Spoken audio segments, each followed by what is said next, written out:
Welcome to Sum It Up on March 11th, 2026. This is my opportunity to sum up my message, from this past Sunday. I'm in the sermon series, Time to Decide.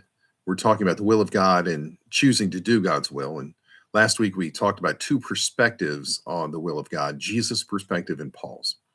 Jesus has an amazingly simple take on the will of God. It's about living today and not worrying about tomorrow. And as we live today, we need to love God and we need to love our neighbors. Jesus really keeps it just about that simple, that our day to day interactions with others today is what we need to focus on. He's not so worried about tomorrow, next week, next year, but doing what God wants you to do today. It's a pretty simple idea.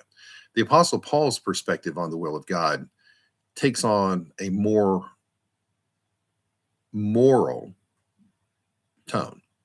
Not that Jesus isn't concerned about morals. I would say that's exactly what Jesus is worried about, with his perspective being, what are you going to do today? Where Paul focuses on living a holy and a righteous life. He breaks that down, tells us what it is, what it's not. And his perspective is that you need to live a holy life. So as you're trying to determine God's will, the first thing you need to do always is ask if the action you're going to take is holy and righteous. If it is not, it's not God's will.